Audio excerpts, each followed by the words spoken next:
Doctor ಹಾಗಿದ್ರೆ ಈಗ PCOS ಇದ್ದ ಎಲ್ಲರಲ್ಲೂ ಕೂಡ ಮಕ್ಕಳಾಗೋದಕ್ಕೆ ಕಷ್ಟ ಆಗುತ್ತೆ ಅಥವಾ ಕೆಲವೊಂದಿಷ್ಟು ಕೇಸ್ಗಳಲ್ಲಿ ಮಾತ್ರನೇ? ಯಾಕಂದ್ರೆ ಕೆಲವರಿಗೆ PCOS ಇರುತ್ತೆ ಬಟ್ ಸ್ಟಿಲ್ ಅವರು ಪ್ರೆಗ್ನೆಂಟ್ ಆಗುವಂತ ಚಾನ್ಸಸ್ ಕೂಡ ಇರುತ್ತೆ.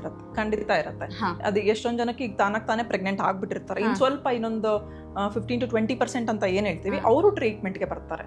ಸೊ ಅವ್ರಿಗೆ ನಾವು ಸಿಂಪಲ್ ಟ್ರೀಟ್ಮೆಂಟ್ ಫಸ್ಟ್ ಅಡ್ವೈಸ್ ಮಾಡ್ತೀವಿ. ಇವಾಗ ಒಂದು ಟ್ಯಾಬ್ಲೆಟ್ಸ್ ಕೊಡ್ತೀವಿ, ಓವ್ಯುಲೇಷನ್ ಇಂಡಕ್ಷನ್ ಅಂತ, ಮೊಟ್ಟೆ ಬೆಳವಣಿಗೆ ಆಗೋದಕ್ಕೆ, ಮತ್ತೆ ಆ ಮೊಟ್ಟೆ ಯಾವಾಗ ರೆಡಿ ಇರುತ್ತೆ ಅದನ್ನ ಒಡೆಯೋದಕ್ಕೆ ಒಂದು ಇಂಜೆಕ್ಷನ್ ಕೊಟ್ಬಿಟ್ಟು ಅವ್ರಿಗೆ ನ್ಯಾಚುರಲಿನೇ ಟ್ರೈ ಮಾಡಕ್ ಹೇಳ್ತೀವಿ. ಸೊ ಆ ತರ ನ್ಯಾಚುರಲಿ ಪ್ರೆಗ್ನೆನ್ಸಿ ಕೂಡ ಮಾಡ್ಕೋಬಹುದು.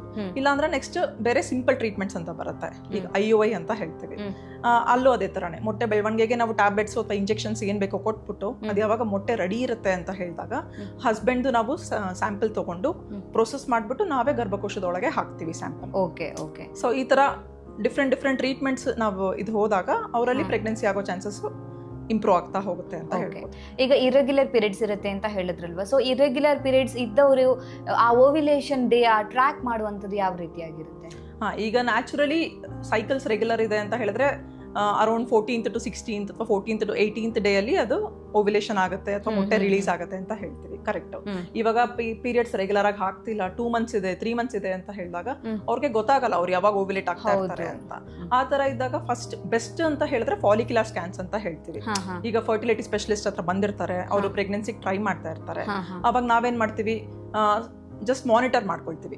ಈಗ ಅವ್ರನ್ನ ಡೇ 10 of the ಸೈಕಲ್ ಒಂದ್ಸಲಿ ಬಂದು ನಾವು ನೋಡ್ತೀವಿ ಫಾಲಿಕಲ್ ಬೆಳೀತಾ ಇದೆಯಾ, ಮೊಟ್ಟೆ ಬೆಳೀತಾ ಇದೆಯಾ ಇಲ್ವಾ ಅಂತ. ನೆಕ್ಸ್ಟ್ ಅವ್ರನ್ನ ಮತ್ತೆ ಇನ್ನೊಂದು 3-4 days ಬಿಟ್ಟು ನೋಡ್ತೀವಿ.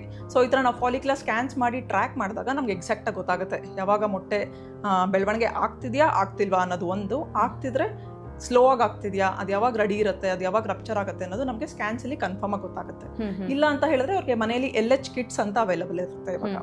ಸೊ ಆ LH ಕಿಟ್ ಅಲ್ಲಿ ಅವರು ಟ್ರೈ ಮಾಡಿ ನೋಡ್ಬೋದು. ಯೂರಿನ್ ಕಿಟ್ಸ್ ಅದು. ಸೊ ಜಸ್ಟ್ ಯೂರಿನ್ ಡ್ರಾಪ್ ಹಾಕಿ ನೋಡಿದಾಗ ಅದು ಯಾವಾಗ LH ಅನ್ನೋ ಹಾರ್ಮೋನ್ ರೈಸ್ ಆಗಿರುತ್ತೆ, ಅದಾಗಿ 2 ದಿನದೊಳಗೆ ಯೂಶ್ಲಿ 2 ರಿಂದ 3 ದಿನದೊಳಗೆ ಓವ್ಯುಲೇಷನ್ ಆಗುತ್ತೆ ಅಂತ ನಮಗೆ ಪ್ರೆಡಿಕ್ಷನ್ ಸಿಗುತ್ತೆ. ಸೊ ಮನೆಯಲ್ಲಿ ಅವ್ರ ಹತ್ರ LH ಕಿಟ್ ಯೂಸ್ ಮಾಡ್ಕೊಂಡು ಟ್ರ್ಯಾಕ್ ಮಾಡ್ಬೋದು ಓವ್ಯುಲೇಷನ್. ಇಲ್ಲ ಬೆಸ್ಟ್ ಅಂತ ಹೇಳಿದ್ರೆ ಫರ್ಟಿಲಿಟಿ ಸ್ಪೆಷಲಿಸ್ಟ್ ಹತ್ರ ಬಂದ್ಬಿಟ್ಟು ಫಾಲಿಕ್ಯುಲರ್ ಸ್ಕ್ಯಾನ್ಸ್ ಮಾಡ್ಕೊಳ್ಳೋದು ಬೆಟರ್.